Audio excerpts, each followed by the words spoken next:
Highways ఈరోజు ఆంధ్రప్రదేశ్లో seriously నాకు చాలా బాగా నచ్చింది. గతంలో మనం మాట్లాడుకున్నాం వైఎస్ఆర్సీపీ హయాంలో, జగన్ హయాంలో వాడికి అన్నీ బాగానే ఉన్న వికలాంగుడు అంటూ పింఛన్లు, వాడికి ఏ రోగం లేకుండా రోగం ఉందంటూ దొంగ సర్టిఫికేట్ క్రియేట్ చేసి పింఛన్లు. కూటమి గవర్నమెంట్ వచ్చాక పింఛన్లు మొత్తం డబుల్ త్రిబుల్ అయినాయి కదా, హ్యాపీగా ఎంజాయ్ చేస్తున్నారు.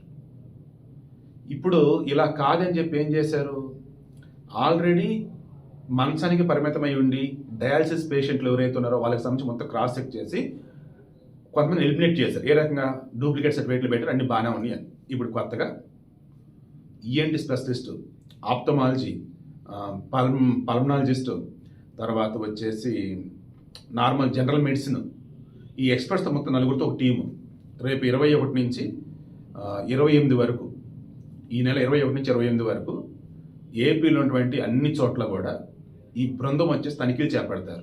మీకు ముందుగానే మెసేజ్ ఇవ్వటం, ఫోన్ చేసి ఇవ్వటం, నోటీస్ ఇవ్వటం, అది చేస్తారు. మీకు అర్హత ఉందో చెక్ చేస్తారు. ఎలా, మీరు దివ్యాంగులు కాదా అవునా అని చెప్పేసి, మీకు ఏదైనా ప్రాబ్లం ఉందా లేదా అని చెప్పేసి. ఈవెన్ వాళ్ళు ఇచ్చిన రిపోర్ట్ ఉంది కదా, మరలా అది ఆర్ఎంఓ, రీజనల్ మెడికల్ ఆఫీసర్, అతను ధృవీకరించాలి. అండ్ లోకల్గా ఉంటే ఆసుపత్రి వైద్యులు ఉంటారు చూస్తారు, వాళ్ళు కూడా చెక్ చేస్తే అధికారులు వాళ్ళు కూడా ధృవీకరించాలి. సో నిజంగా అర్హత కలిగినటువంటి వాళ్ళు ఎవరైతే ఉన్నారో వాళ్ళకే పింఛన్లు వెళ్ళాలి. అనర్హత కలిగి ఉన్నటువంటి వాళ్ళు ఎవరైతే ఉన్నారో వాళ్ళు తీసుకోవద్దు. దాని తగ్గట్టు ప్రక్షాళన మొదలైంది.